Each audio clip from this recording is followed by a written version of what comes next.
Bom dia, meus amigos do campo e da cidade. Que prazer começar esse domingo com vocês. Vamos de notícias do agro. Leite e ovos são os alimentos de origem animal mais produzidos no DF em 2022. E nós visitamos uma produção de leite que tem venda garantida. E mais, aqui também no Distrito Federal, a produção do mel de abelha vem crescendo bastante, viu? Mais de 63%. E a gente vai te mostrar uma criação de abelhas bem aqui pertinho da gente, em Santo Antônio do Descoberto. E é claro que tem previsão do tempo, aquela receita maravilhosa de domingo e muito mais. Eu sou Narla Guiari, o Agro Record está no ar.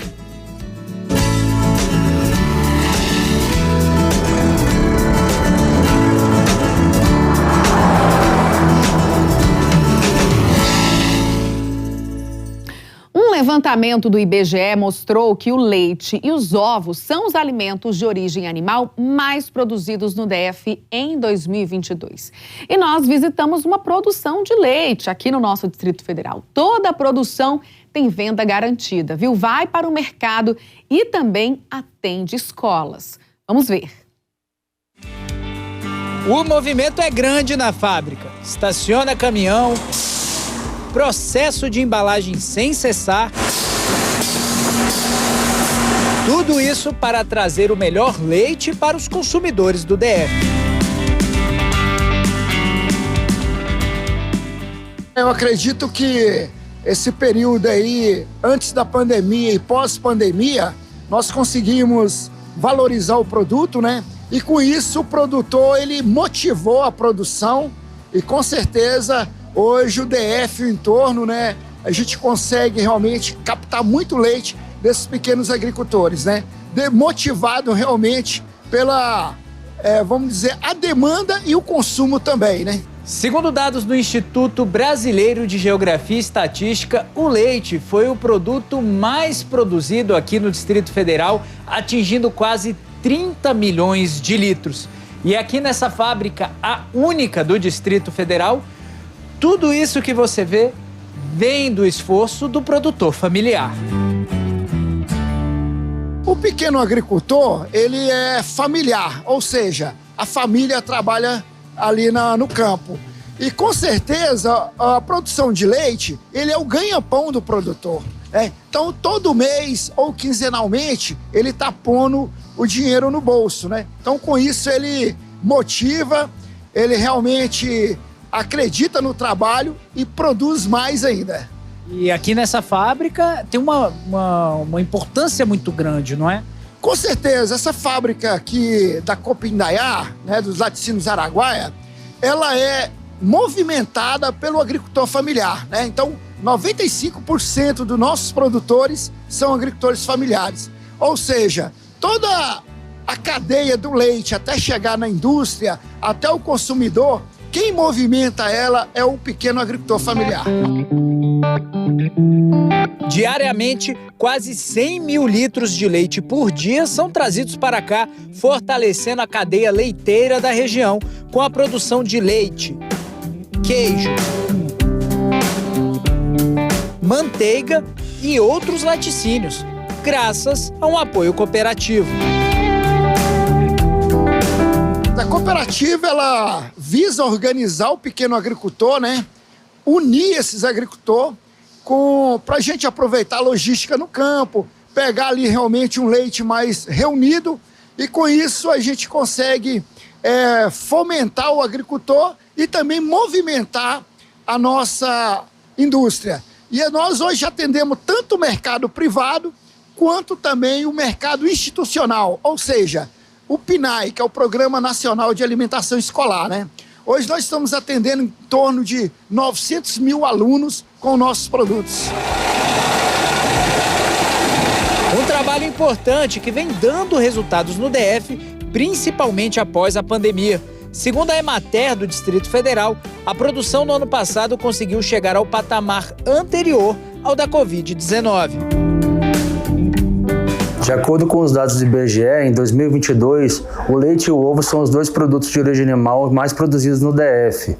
O destaque do ovo se deve a um aumento alto no período de 2021, no ano de 2021, levado pela pandemia, baixa renda da população e a substituição dos produtos de origem animal, principalmente a carne vermelha, pelo ovo, né? Pela facilidade de uso nas receitas, pela plasticidade de consumo in natura e como ingrediente de outras práticas alimentares e produtos alimentares. O leite, ele basicamente se mantém estável, o rebanho se mantém estável, o rebanho de vacas em lactação. Em 10 anos houve a diminuição de 20% dessas vacas, mas a produção se mantém em torno de 30 milhões de litros de leite por ano. Isso se deve ao aumento pequeno, mas que já faz uma diferença na genética e alimentação dos animais, onde eles passaram de 5 para 6 litros em média produzidos por vaca a dia. Existe uma tendência de aumento da produção por vaca na medida que melhora as condições de manejo e alimentação, sendo o mesmo rebanho do DF hoje em torno de 15 mil vacas de lactação, podendo dobrar essa quantidade de leite produzida na mesma área, sem necessariamente aumentar o rebanho. Na questão dos ovos, depois da pandemia essa produção voltou ao parâmetro normal de 18,5 mil dúzias produzidas por ano, porque o consumo da carne vermelha teve um aumento pela baixa do preço e voltou ao patamar que era esperado. Então, do ano de 2022, de forma geral, pelo IBGE, pela pesquisa do DF, houve uma redução na produção de leite de 2% em média, né, variação, e de ovos de galinha essa variação foi maior de 46% em virtude do ano de 2021 ter tido a alta do consumo por conta da baixa renda e aumento do consumo de ovos pela população. Para o setor, o momento agora é de investimento e aumento na produção.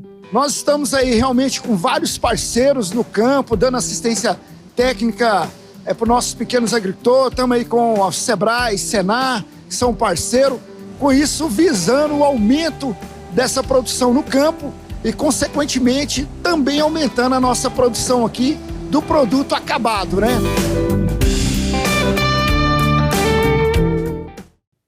Muito legal, né, gente, ver o nosso quadradinho crescendo tanto nesse tipo de produção. E o endividamento é uma realidade no cenário econômico atual. E no agronegócio, gente, não é diferente, viu? Um estudo da Serasa mostrou que 40% dos produtores rurais aqui do DF estão com dívidas. E buscar ajuda de especialistas que atendem os produtores rurais pode fazer toda a diferença nos negócios. O levantamento realizado pela Serasa Experian revelou que em julho deste ano, 28% dos produtores rurais brasileiros estavam inadimplentes. Aqui no DF, esse percentual foi ainda maior. 40% dos produtores rurais estão com dívidas. Essa pesquisa ela revelou para nós que hoje cerca de 28% dos produtores rurais no Brasil, eles têm algum tipo de débito, algum tipo de inadimplência. E isso, para nós, na verdade, consolida uma informação que já é de conhecimento dos especialistas em agronegócio há algum tempo, que é o quê? A desorganização financeira e contábil do produtor rural, que hoje é um dos maiores gargalos que a gente enxerga no agronegócio, principalmente quando esses produtores vão fazer algum tipo de contratação de crédito ou vão ao mercado negociar a aquisição de insumos ou a venda dos seus produtos. Certo? Então, esse dado é basicamente uma consolidação dessa informação que a gente tinha, que esses produtores, eles estão, sim, desorganizados financeira e contabilmente. A idade é um fator determinante sobre a negativação no campo. Os dados mostram que os trabalhadores rurais que têm entre 18 e 25 anos marcaram níveis mais altos. Já os que têm mais de 60 anos tem menor inadimplência. A Emater, que já tem mais de 45 anos aí de atuação junto ao campo, junto ao produtor rural, vem percebendo aí nas últimas décadas que não basta só levar tecnologia de produção para o campo, tecnologia agropecuária. Se a gente não levar junto conhecimento em gestão, administração, gestão de pessoas, planejamento estratégico, plano de negócios e, enfim, toda essa parte do contexto da administração, o negócio não prospera. Não adianta saber produzir bem, com qualidade. Tem que saber também fazer a administração correta, a gestão correta do empreendimento, senão a gente não consegue ter longevidade na atividade rural. A Emater hoje tem um programa que se chama Empreender e Inovar, que vem justamente para poder levar esse conhecimento ao produtor rural através de um programa, né? Não é um ou dois atendimentos pontuais, como na maioria das vezes acontece a assistência pecuária, né? Agropecuária.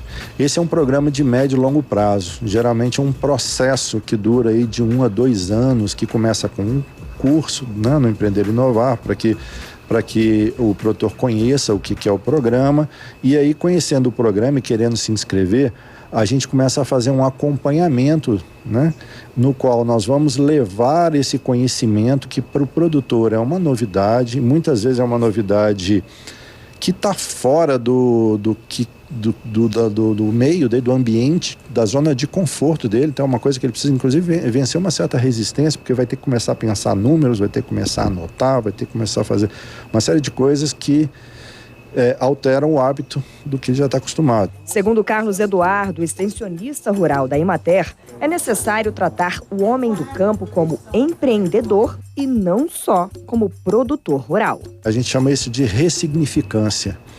Ele precisa entender que ele precisa abandonar um pouco a sua veste de produtor rural e entender que agora ele passa a ser um empreendedor rural.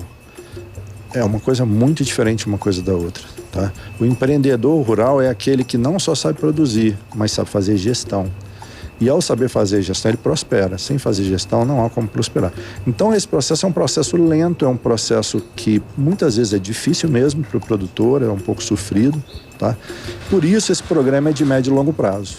1 a 2 anos para a gente fazer com que o produtor se aproprie desse conhecimento e consiga aí aplicar todas essas técnicas de gestão. Giovana e Almerindo decidiram há 5 anos começar a vida no campo. Eles abriram uma queijaria artesanal. A gente gosta de animal desde sempre. Desde que a gente casou, que a gente tem uma paixão por animais. Já criamos cabra há uns 25 anos atrás. Criamos por uns 9 anos, mais ou menos. Mas na época a gente tinha que conciliar com o emprego da gente. E aí era muito difícil. Nós optamos por parar com a criação e voltar mais tarde, quando aposentasse. No que nós aposentamos, resolvemos então voltar com a criação de cabras. Agora, assim, problemas a gente tem sempre, tá? É um desafio todo dia. É um trabalho muito prazeroso, porque esse animal, ele é muito interativo, é um animal muito alegre. E por isso a gente se apaixonou por ele. Além de que é altamente produtivo. Então, isso nos conduziu a criar cabras. O negócio foi crescendo e hoje eles trabalham em 3 frentes: a criação de caprinos, os produtos da loja e o turismo ecológico. O resultado dessa expansão foi justamente contar com uma consultoria especializada. A priori, nosso maior foco foi na construção da queijaria. Porque a construção da queijaria, ela envolve fluxos, né? Então a gente não pode ter contaminação cruzada. Então o projeto em si, ele tomou de nós assim muito tempo de estudo, a gente tem que ter conhecimento mesmo para que a gente tenha uma aprovação junto à Dipova, né? Da nossa planta, para a gente poder elaborar a construção, né? A gente conseguir fazer a construção. E aí no período da pandemia, né, como estava tudo parado, nós tivemos que construir com poucas pessoas. Aqui é uma área aberta, né? Então eles trabalhavam de máscara, eram só 3 pessoas no lugar aberto. Então a gente conseguiu tocar a construção, né? Então a gente ficou muito envolvido na construção. Foi um período em que a construção ficou bem mais alta do que a gente imaginava no valor, né? Porque na época da pandemia isso aconteceu, até as pessoas acharam que a gente estava meio doido, né? Investindo num período que estava todo mundo parado. Mas foi muito importante, porque no momento que a pandemia parou, a gente já estava com a queijaria pronta. Então, envolve toda essa parte da construção, a parte também de rotulação. Então, são muitas frentes, né? Então, o produtor rural, ele tem que conseguir abranger todas as áreas, né? para poder conseguir tocar. Então, eu tenho um conhecimento de orçamento, então a gente foi tocando, só que a gente teve que dar uma brecada nos preços devido às situações que foram ocorrendo. E agora, nós resolvemos dizer, chegou o momento da gente parar, entre aspas, né? Para a gente conseguir fazer uma gestão financeira mais eficaz. Este advogado especialista em agronegócio explica que a melhor solução é justamente se organizar. Os produtores eles devem procurar consultores especializados que os auxiliem na montagem desse cronograma, tanto de entrada quanto de saída de recursos, para que eles consigam, na época dos vencimentos dessas operações de crédito, principalmente, que foi a maior parte das operações que geraram a inadimplência da pesquisa, para que eles consigam fazer o pagamento na data do vencimento e não tenham esse problema de ter o seu nome sujo e isso acabar dificultando a realização de outras operações. Um estudo mostrou que 25% da orla do Lago Paranoá é ocupado por capivaras. Com a presença dos animais, muitas pessoas podem ter medo de ataques ou doenças. Mas olha, os animais, os bichinhos, são muito pacíficos e são extremamente importantes para a manutenção do ecossistema ali na região. Dia quente no DF e o brasiliense tem um ponto preferido para amenizar o calor: o Lago Paranoá. Pedalinho, caiaque, stand-up paddle ou mesmo nadando. Morador de Brasília adora ocupar o lago, mas se engana quem acha que apenas os humanos curtem a brisinha do Paranoá. Um estudo da Secretaria de Meio Ambiente do DF mostrou que 25% da orla do Lago Paranoá é ocupado pelas capivaras e este número poderia até ser maior. Um dos grandes responsáveis por esse cenário foi o trabalho feito para a desobstrução da orla do lago pelas moradias na região do Lago Sul. Apesar de dóceis, são animais selvagens, então elas tentam a todo momento proteger a sua prole e instintivamente proteger a si próprias, né? Então o ideal é que a gente não chegue próximo a elas, deixem elas lá. A presença dos animais, os maiores roedores do mundo, contribui para um equilíbrio natural da região. Segundo o estudo, as capivaras são responsáveis por boa parte da manutenção da flora do Lago Paranoá. Ela é um animal típico do Cerrado e está muito bem estabelecida nessa região. Ela é considerada uma espécie-chave, justamente porque ela consome plantas tanto aquáticas como terrestres. E esse consumo ele é muito benéfico para o ecossistema local. A retirada desses animais da orla do Paranoá pode ser muito prejudicial e causar danos para aquela comunidade que está compondo aquele ecossistema. Por conta disso, a convivência das capivaras com os humanos precisa ser o mais pacífica possível. Em agosto, um motorista atropelou e matou 9 capivaras no Lago Sul.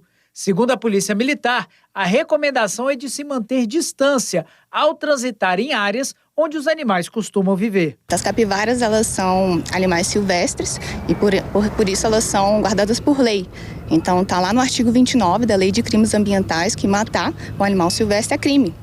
Portanto, não pode de forma alguma, elas são protegidas e qualquer ataque a esses animais, caçar, perseguir, matar é configurado como lei.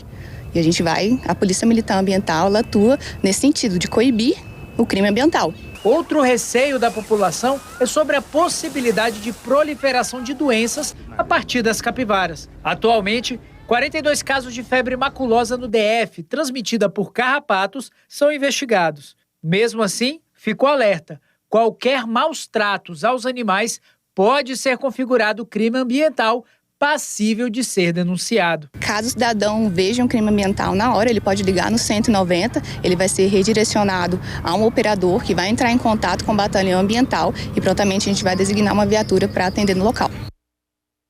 Gente, precisamos deixá-las viver tranquilamente ali no espaço delas, afinal de contas nós invadimos o espaço das capivaras, né? Dá pra gente ter uma convivência bem pacífica com esses bichinhos aí. Vamos aqui para o nosso telão para a gente ver como é que fica a previsão do tempo para hoje, com as informações do Instituto Nacional de Meteorologia. Mínima registrada hoje, 19 graus, a máxima não passa dos 32, a umidade relativa do ar Tá bem melhor, né, gente? Variando entre 80% e 30%. O dia tem sol, mas também tem previsão de um dia mais nublado. Tem chovido bastante aí essa semana aqui no Distrito Federal. Deu uma amenizada no calor e a gente está até respirando melhor. Quem aí gosta de mel? Aqui no DF, a produção do mel de abelha cresceu mais de 63%, segundo a última pesquisa feita pelo IBGE em 2021. E a Carolina Rabelo e a equipe dela visitaram uma criação de abelha em Santo Antônio do Descoberto, em torno aqui do DF, e mostra como essa delícia é produzida. Percorremos 80 quilômetros para conhecer a fazenda Riqueza da Alma, que fica pertinho do nosso Cerrado Brasiliense, aqui em Santo Antônio do Descoberto. Por aqui eles são reconhecidos pela produção de mel e é isso que eu vou te mostrar agora. Nos primeiros quilômetros de estrada de chão, muita plantação de soja. Durante o percurso, o visual mudou. Nos surpreendemos com uma área de 150 hectares de preservação ambiental, com aproximadamente 10 mil eucaliptos e acácias plantadas.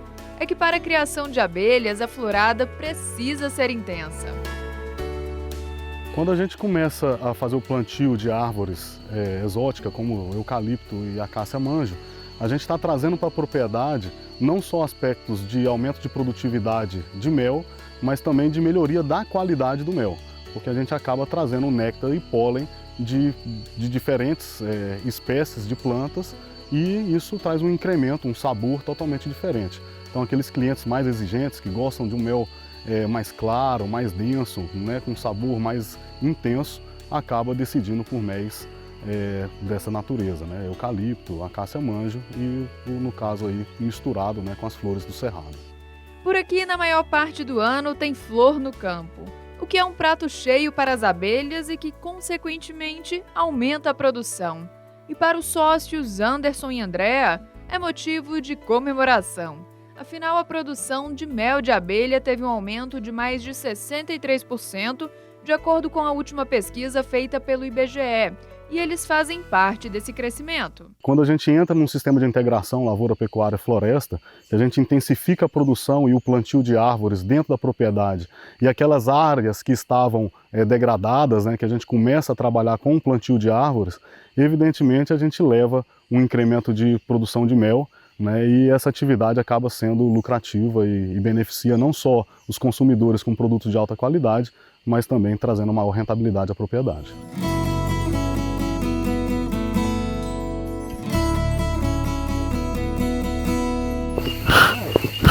Não é de hoje que eles trabalham no ramo. O interesse no mundo das abelhas surgiu há 7 anos, quando Anderson recorreu à produção apícola para trazer sustentabilidade para a propriedade. Na área, eles cultivam a espécie de abelha africanizada. A ideia é desenvolver uma genética para se adaptar melhor ao bioma do cerrado. Essa diversidade é o que contribui com os vários produtos derivados do mel. A fazenda, atualmente, ela tem se dedicado num sistema de produção integrado, de forma com que a gente utilize as floradas de mel, tanto do cerrado quanto de árvores exóticas, como o eucalipto, como você citou, e também as acácia manjo.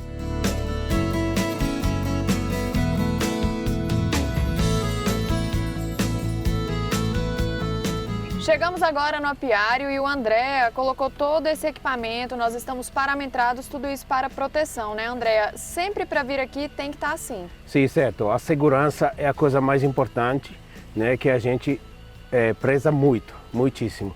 Então, quando a gente faz consultoria, quando a gente dá curso, tem uma aula específica sobre segurança. É necessário. Esses são apiários, são macacões antiferroada, né? Tem uma tela aqui de aço. Né? Então, nunca se sabe, né? Sobretudo com a abelha africanizada, né? Como é que é a reação dela. Só descobrimos na hora que vamos mexer, né? Então tem que ser bem protegido. Então bora lá conhecer esse apiário? Vamos!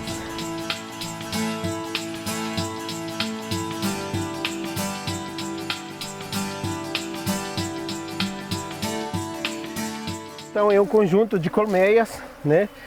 para a produção de mel. Essa é uma área da fazenda, então nós colocamos aqui porque tem um motivo. Vocês veem que tem 3 fileiras de eucalipto, né?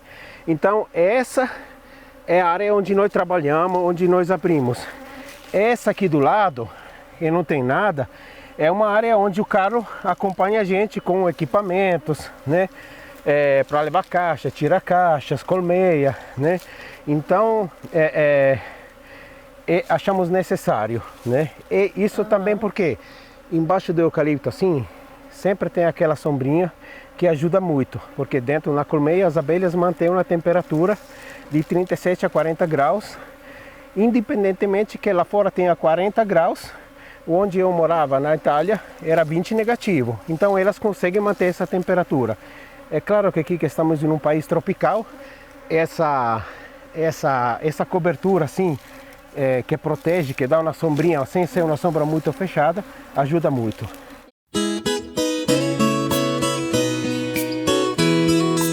Para eles, esses insetos são grandes aliados da natureza e também das pessoas. Afinal, é por meio das abelhas que a população tem acesso ao mel, que possui propriedades nutritivas e terapêuticas que trazem vários benefícios à saúde, como, por exemplo, hidratar a pele, curar espinhas e feridas, tratar a dor de garganta e tosse, sendo aliado natural para a imunidade. Em meio a tantos benefícios para a saúde humana, a produção de mel no DF tem sido positiva.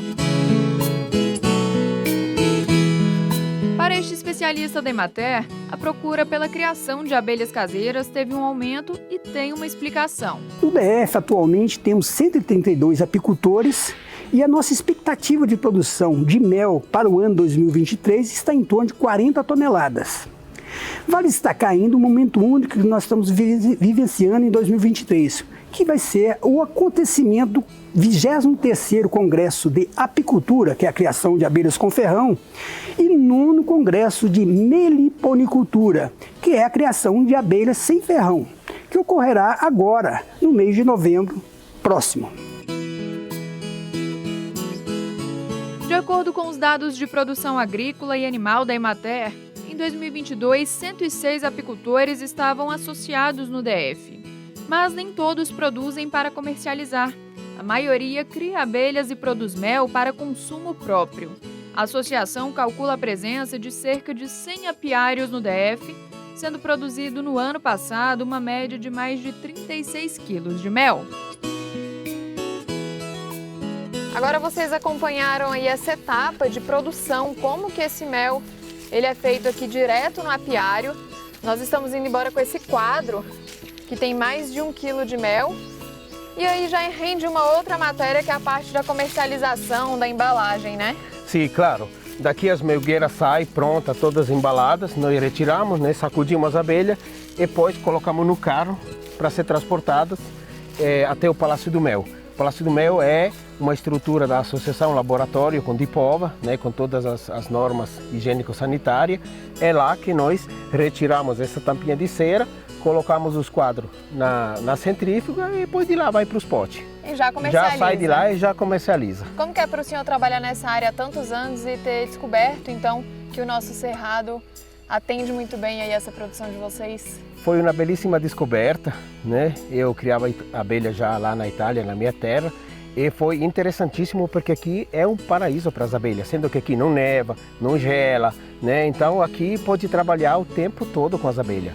No tempo de seca, uma última informação porque é interessante, no tempo de seca nós escolhemos mel. No tempo de chuva as abelhas não colhem mel, mas nós escolhemos própolis. Porque o alecrim do campo, que é presentíssimo aqui no cerrado, solta essa resina que depois nós fazemos o extrato de própolis. Maravilha, estamos bem então aqui no cerrado com o nosso mel, né? Com certeza, com certeza.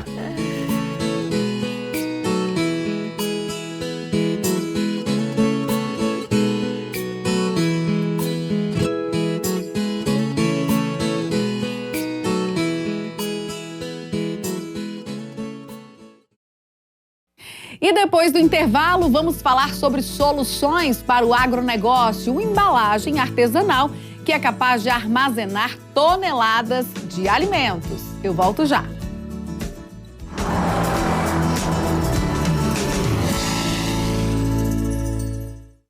AgroRecord de volta e com o crescimento do agronegócio, crescem também as empresas que buscam soluções para atender às produções. O armazenamento de alimentos e substâncias pastosas é um grande desafio para os produtores.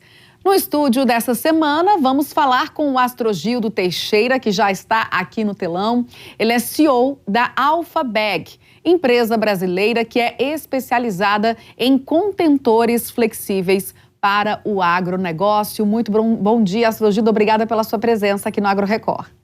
Bom dia, eu que agradeço.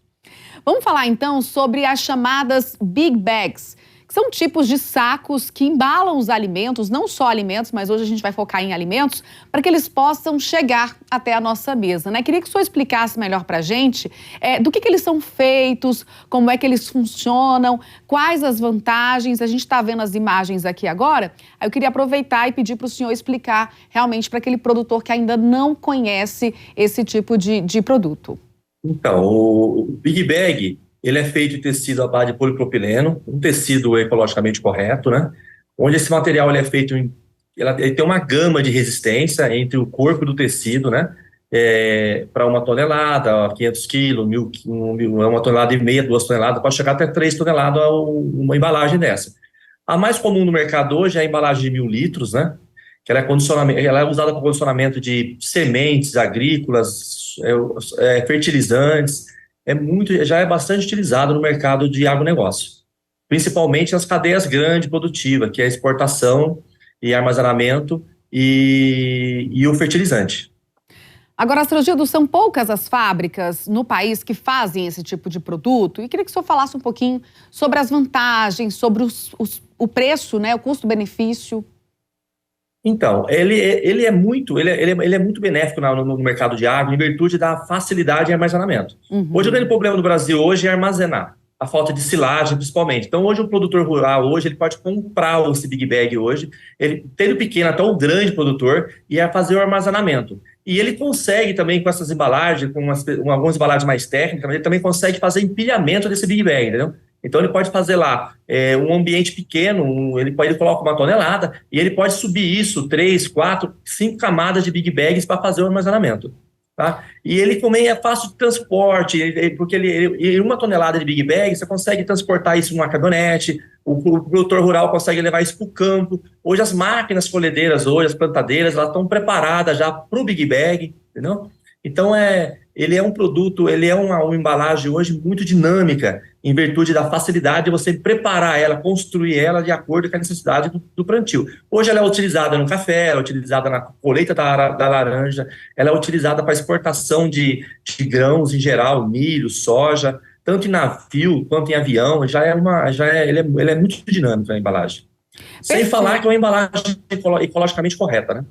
Isso a gente vai falar também, que é muito importante. O mercado em torno do agro, ele vem crescendo, gente, 8% em média ao ano. Ou seja, as projeções de demanda para a sacaria com os Big Bags são de 42 mil toneladas, até um pouquinho mais que isso. A demanda da fábrica só para este setor é de mais de 3 mil sacos por dia. Muita coisa, né? Que são capazes de suportar até 2 toneladas de alimento. Durante uma safra, o segmento chega a usar 40 milhões de bags. O setor começou a crescer bastante também durante a pandemia, né? Eu queria que o senhor falasse sobre isso, Astrogildo. Então, na pandemia, a gente teve um problema muito sério em demanda em fabricação de Big Bag, em virtude da próprio, que é um derivado de combustível, e o próprio consumo mundial, a queda no produto, a queda na produção de combustível. A gente tem problema de container também, para exportação dos derivados que fabricam o fio. Então, o que aconteceu no Brasil? O Brasil era muito voltado à sacaria. Então, depois da pandemia, esse mercado que era voltado à sacaria, ele foi migrando para o Big Bag. Então, só da pandemia para cá, a gente teve um aumento aí, uma migração da sacaria para o Big Bag em torno de 15%. Esse ano, ele deve variar entre 10% a 14% novamente, essa migração. Então, a procura, o aumento por Big Bag, está mais em virtude desse período agora de safra, fertilizante, ela é muito alta. E é um produto, a gente vai falar de um ponto agora muito importante, porque ele é um produto reciclável, sustentável, ecologicamente correto e ainda reduz o desperdício da safra. Por isso, se popularizou cada vez mais, né? Vem se popularizando. Exatamente, ele é um produto feito à base de polipropileno, um produto derivado do petróleo, tá, que tem a nafta. Ele é um produto ecológico, ele é 100% reciclável. Então, um Big Bag hoje descartado da natureza, ao contrário do plástico, demora 100 anos para poder fazer a decomposição. Um Big Bag ele se decompõe em um ano e meio, tá? Ele recebe um tratamento anti-UV na película do tecido para poder aguentar um período maior de armazenagem, tá? Mas com o tratamento UV, ele conserva a resistência do fio. Então, você está falando num tecido hoje que ele é para 1 tonelada e ele tem tecido que para suportar 2 toneladas, entendeu? O lado bom dessa embalagem é que ela é reciclável. Então, um produtor rural hoje, que ele dá um descarte correto dessa embalagem, ele vai ser moído, vai ser transformado em grãos novamente, porque é um tecido virgem, e ele pode ser transformado em plástico, usado como cadeira, usado em diversos segmentos aí, porque ele é 100% reciclável. Perfeito, Astrogildo, muito obrigada pela entrevista, pelos esclarecimentos em torno aí das Big Bags. Obrigada pelas informações. Eu agradeço. Bom dia. E depois do intervalo, vamos falar sobre comida de roça, é claro. Volto já já.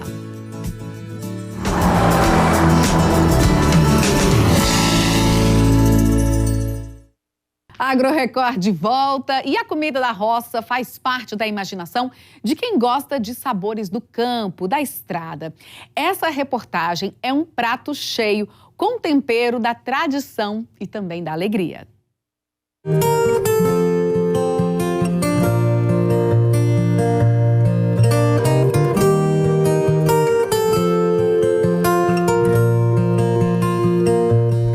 O caminho que tomamos na vida nem sempre nos leva aonde queremos.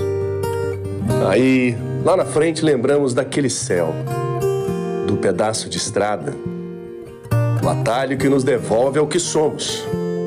Afinal, da terra nascem os homens. E qual a sua sustância?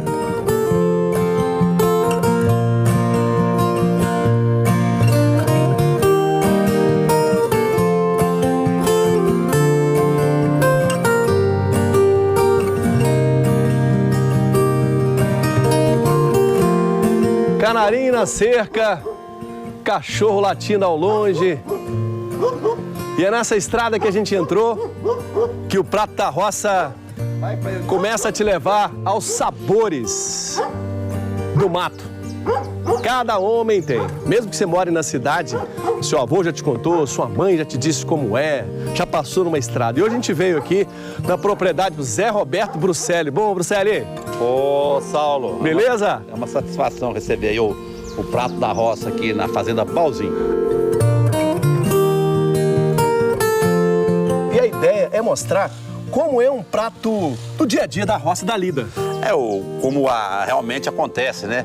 Cozinheira fazendo a comida, daqui a pouco chegam os funcionários para saborear essa comida. Você vai lá e pega uma coxa de frango. Eu, como não tenho muito a cerimônia, vou lá e pego uma coxa de frango enquanto tá fazendo, né? Você sabe o que tem hoje? Hoje eu não sei ainda, não entrei. Vamos saber? Vamos lá. Vamos embora então, bora. Essa água que corre na cozinha vem da mata da fazenda. O corguinho vai canalizado e passa mansinho na cozinha. Domado, a Joana vai costurando o almoço que vai agasalhar a barriga da pionada. Você já viu uma cozinha dessa? A água é corrente, sai do mato, foi canalizada e vem pra cá. Olha a quantidade de abóbora, gente. Olha aqui, ó.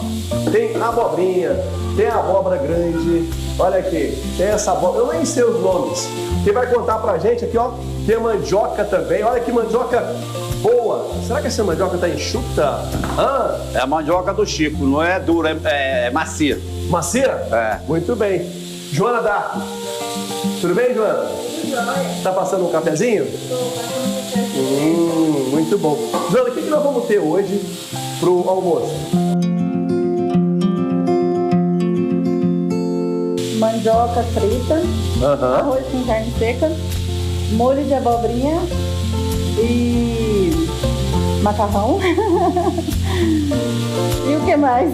Uai, já tá bom demais. Joana, me diz uma coisa. Eu tô achando que o Bruxelles combinou com você alguma coisa. Essa comida é boa todo dia, assim, normal, assim?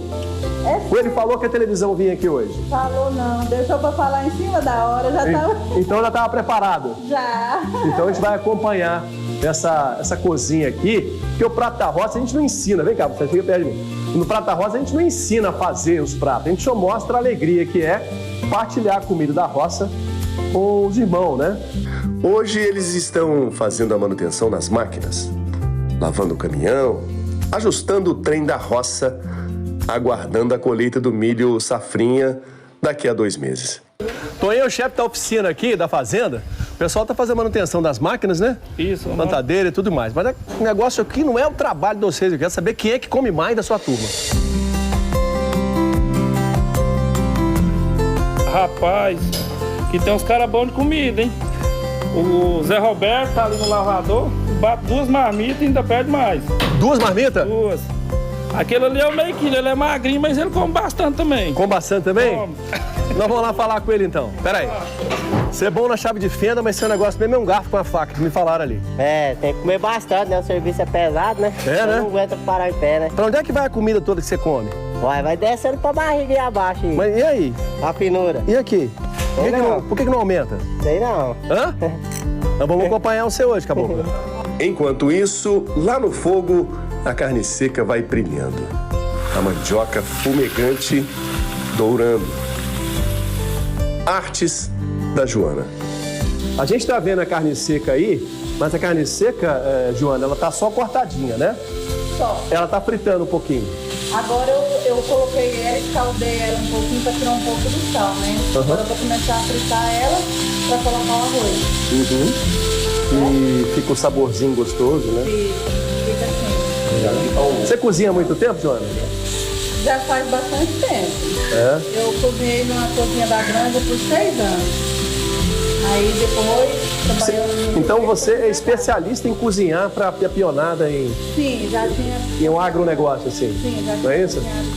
Já. Você gosta? Eu gosto muito. E o Bruxelles vem cá muito dar pitaco aqui, pegar pedaço? Como é que é?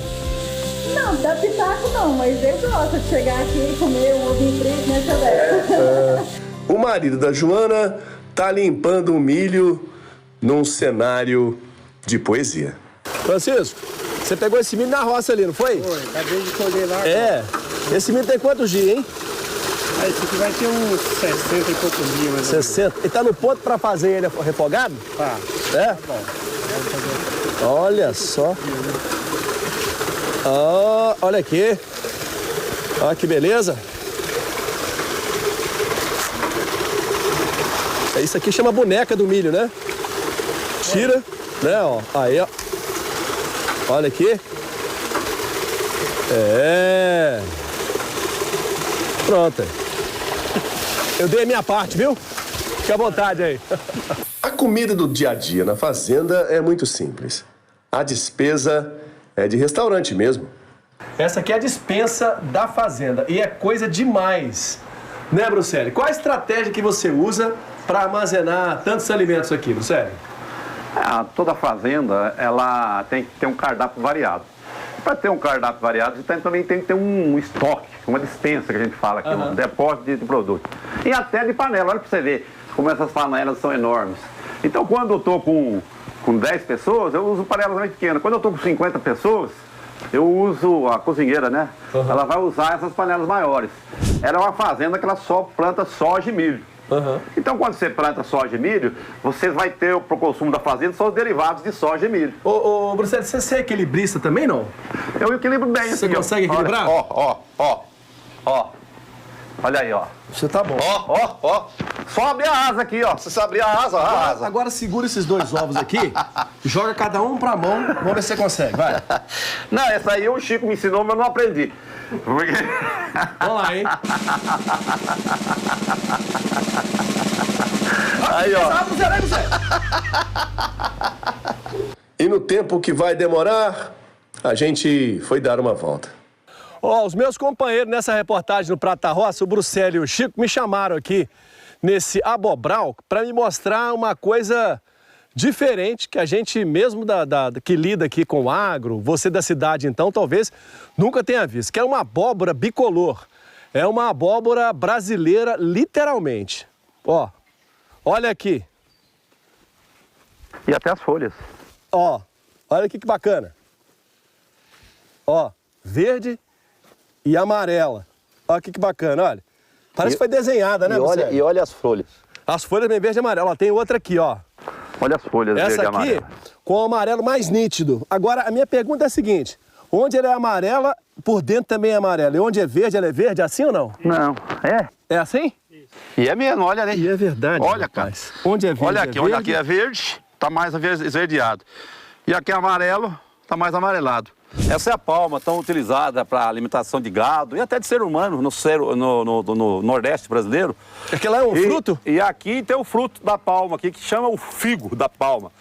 E interessante, esse figo, ele é comestível. Então, como você faz para comer o figo da Índia aqui? Ó, você pega, você quebra ele aqui, aí você pega e vai com canivete que você faz aqui, ó. Corte aqui, ó. Você dá muito só da caatinga, que nós estamos no cerrado. Né? Isso. Isso aqui foi plantado, ela não daria aqui se não fosse plantado, né? Não é ruim, não. Não. Também não é bom. Tem muitas coisas mais ruins que isso. Mas também tem muito mais coisas mais boas do que isso. Ah, sim. A comida que nós vamos comer da Jonadá, aquele por enquanto. Tem certeza que é melhor comer o figo da palma. Coisa melhor nos espera mesmo. O pessoal vai se ajuntando na beirada da casa. Primeiro vai chegando desconfiado. Depois, olha esse banco, como fica. A hora do almoço aqui na fazenda do Balzinho tem uma forma de vibrar junto, entendeu? Criada pelo Bruxelles. Eu vou entrar aqui nessa brincadeira aqui, que é pra... Parece que abre o apetite, Bruxelles? Moço, aí o cara come bonito mesmo. Come bonito mesmo, né? Come. Vamos lá, como é que é então? É, 1, 2, 3... Todo mundo sereno, segurando o ronco do estômago, segue pras panelas. Tá faltando um macarrão. Macarrão, né? Coloca o macarrão, não economiza, né? Aí eu coloco mais um pouquinho. Não, tá bom. Tá bom aí? Qual é o apelido dele? Qual é o apelido seu? Magrão. Magrão? É. E come desse jeito? Só na ruindade. Mesa bonita, hora de lembrar lá do alto, que governa todos nós. Só lembrando que isso tudo aqui foi possível porque Deus nos deu saúde, nos deu alegria e dons para todos esses homens aqui, cada um no seu trabalho do dia a dia. E nos alimentar com saúde e alegria é a maior graça que Deus nos deu. Então que essa reunião se repita muitas e muitas vezes, mesmo que nós, a televisão, não estejamos aqui, o Espírito Santo que esteja com vocês, sempre abençoando. E eu fico feliz de ver que todo mundo que tem apetite, tem alegria e força para continuar vivendo, para colocar esse país para frente. Porque se não fosse pessoas como vocês, a gente já estava há muito tempo já se despedindo dessa vida. Então é com muita alegria que a gente participa disso aqui com vocês, nesse Prato da Roça de hoje. Esse caminho que a gente mostra, cada um tem no peito. Pode não terminar na roça, como esse, e talvez acabe numa mesa com apenas só um outro amigo do outro lado. Mas não se esqueça de caminhar nele quando o seu coração mandar.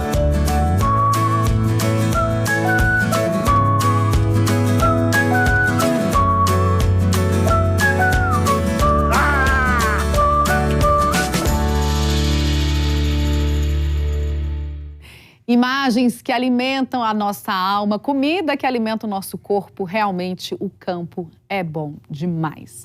O nosso Agro Record vai ficando por aqui, mas no próximo domingo, sempre às 10 da manhã, eu vou estar aqui te esperando, que você tenha uma semana abençoada.